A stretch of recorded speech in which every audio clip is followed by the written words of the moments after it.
What up guys, it's Adrian from YouMotorcycle. Hello, here we have a beautiful 2009 Triumph Street Triple R. Today we're going to be doing a oil change on the bike and we're going to be doing everything by the book. What I mean by that is I have a printout of the service manual pages as they relate to doing the oil change. I'm going to show you guys exactly how to do an oil change based on Triumph's own service manual.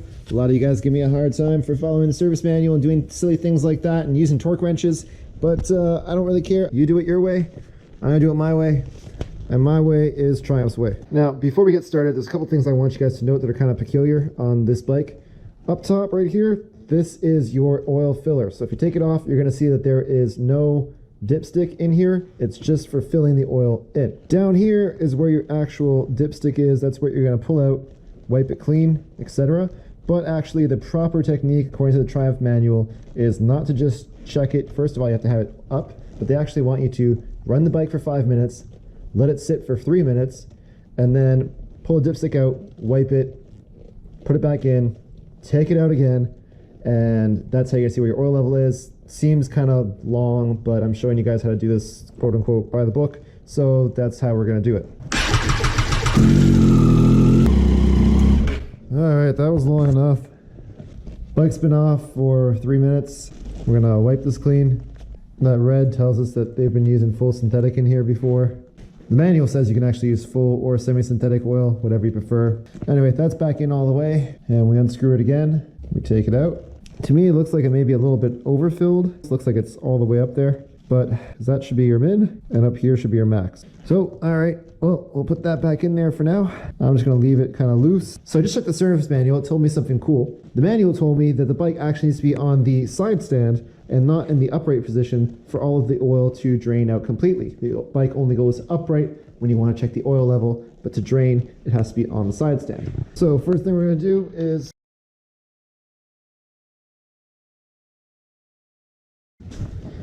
and for some reason it's a 13 mil. Oh, there we go. So just be careful not to burn your hands while you're doing this. Also should be noted, there is a ring there, little O-ring. Make sure you don't lose that because it's going to want to fall into the oil that's about to come bursting out. Yep, just like that. Well, that's pouring out. You're just going to want to check. This one came out super clean. There was no little fragments that would indicate that there's any kind of wear happening inside the motor, so that's great. And while you're waiting for that to finish draining, I would just clean this up. If this O-ring looks kind of bent or deformed or damaged in any way, you should replace it. In this case, it looks like from all angles it's super straight and not really showing any signs of wear. So I think we're okay to keep using that. Just clean them all up real good. Now I saw another YouTube video where the person making the video just puts the drain plug back on before taking the filter off. You're actually supposed to take the filter off. That's going to come off with a 17 mil. A little quick tip for you guys. Any K&N oil filter, they all use a 17 mil tip right there. And the service manual says to take the filter off. Now the service manual says to use a special Triumph tool. It's going to be something like, you got a bunch of different options. You get something like this, it's universal. Something like this, it's also another universal oil filter removal. Something like this is also universal. I'll link to whichever one of these I see the best deal on Amazon that'll work for this bike. But I always stick to K&N, a 17 mil, and it makes my life easy. I'll also link to the K&N filter that you need. It is a 204, and it's turning nicely, good stuff. And once you kind of get a few threads, it's real easy to just do it by hand afterwards. Very nice. Cover that up so it doesn't make a mess of your floor. And garbage. Now as you can see, there's a lot of oil coming back out of that oil drain plug hole, which just goes to show, don't do what one of the other videos did and put the plug back in and then take your filter off. Leave them both off, let them both continue to drain for a while. We'll come back and check on this later. In the meantime, let's talk oil and filters. So the only filter I recommend is the K&N 204 or the factory Triumph oil filter. But like I said, to be honest, the K&N's super easy to work with because they have this little 17 mil built in. Also because just in case anything does get stuck, you have a way to put a wire through or something like that. Twist this, you can still force this off without having to damage the hell out of it. I also recommend Motul Oil. I believe they're a good French company. This is a full synthetic 10W40 because the guy whose bike it is, he recommended full synthetic. You could also do semi-synthetic. So if you're gonna ride it hard, use a full synthetic.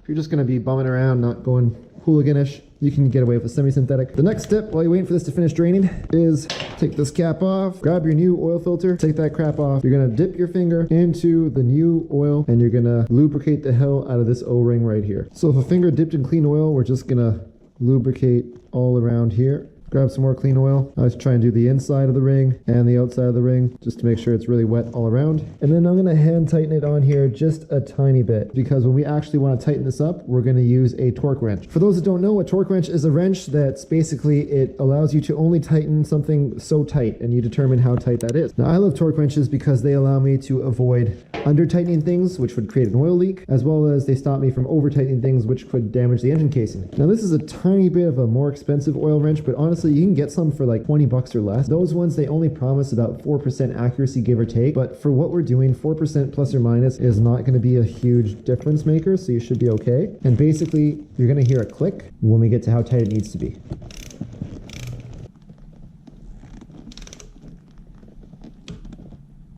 That click right there, that tells us that we've just hit the torque that I set it to. In this case, we've reached 10 Newton meters. That's the torque spec from the service manual. Some people will just do that by hand, but again, I'm not some people. I'd rather do it how the manual said. The next thing the manual says is to replace the washer and the drain bolt. This is your washer, that's your drain bolt. Now again, we're not gonna be replacing the washer because this one, to be honest, it looks fine and I don't have another washer on me. Grab our torque wrench, return it all the way to 0, and then from 0, we set it to 25.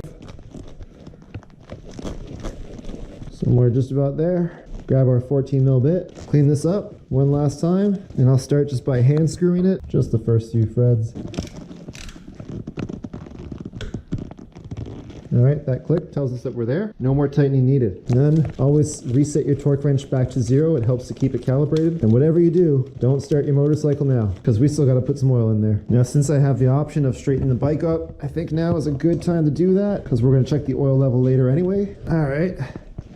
That's nice and tight. And because I find filling oil really hard, I'm gonna use a funnel and just go slow. We're gonna be putting in just about 3 liters. So we're gonna just tighten everything up. And now the only thing left to do is to just fire up the bike and repeat that process that I showed you in the beginning for checking the oil level. Well guys, it looks like the last minute of the video got cut off.